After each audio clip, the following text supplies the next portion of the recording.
Type দেওয়া হয়ে গেল। তারপর এই যে সুইচ সিরিজ লেখা আছে অর্থাৎ এস, আর নিচে আছে পি প্যারালাল। আমরা সিরিজ প্যারালাল একটি ওয়ান ওয়ে সুইচ দিয়ে কিভাবে সিরিজ প্যারালাল কানেকশন করলাম এটা দেখতেই পারলেন। এখন বক্সটি আমরা ফিটিং করব।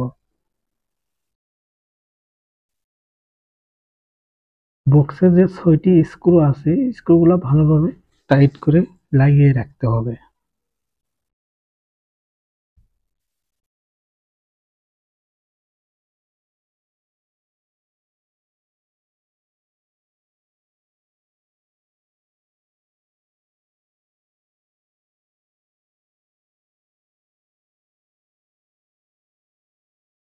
ছয়টি স্ক্রু আমরা ভালোভাবে টাইট দিয়ে রাখবো যাতে বক্স থেকে স্ক্রু খুলে না যায়। ৬টি স্ক্রু ভালোভাবে টাইট দিতে হবে।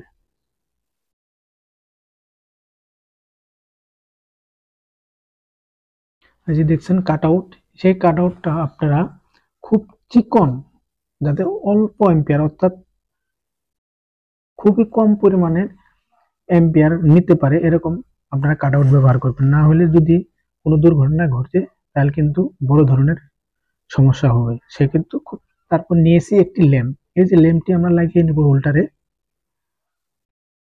2 পিনের আমরা সকেট নিয়েছি, কিন্তু এখন আমরা প্লাগ নিব। প্লাগ নিয়ে যখন আমরা দুটা শর্ট করে দেখব তাহলে আমাদের সিরিজ লাইনটি চলবে যদি পাওয়ারটা আমরা দেই। আর যত কিছু টেস্ট হোক না কেন করতে পারবো। আমরা এখন লাইনটি দিয়ে দেখব। হ্যাঁ, লাইন দিছি, জ্বলছে। আবার যেহেতু প্লাগটা লুজ কানেকশন আছে আমরা লাগাই নিয়ে দেখলাম লাইন ঠিক আছে। ইন্ডিকেটর যেহেতু লাইনটি বোঝা যাচ্ছে যে এখানে পাওয়ার আছে, তাহলে আমরা সিরিজ প্যারালাল কিন্তু টেস্ট করতে পারবো।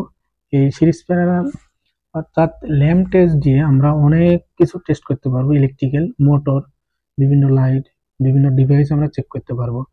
আমি এখন সুইচটি এস এর জায়গায় এস পজিশনে রাখছি যাতে এই হয় আর কি সিরিজ লাইন। এখন যেহেতু যদি দুইটা তার যদি আমরা একত্র করি তাহলে ওই লাইটটা জ্বলবে। তার মানে লাইটটা যখন জ্বললো তখন আমরা বুঝতে পারলাম যে আমাদের লাইন ঠিক আছে, সিরিজ প্যারালাল।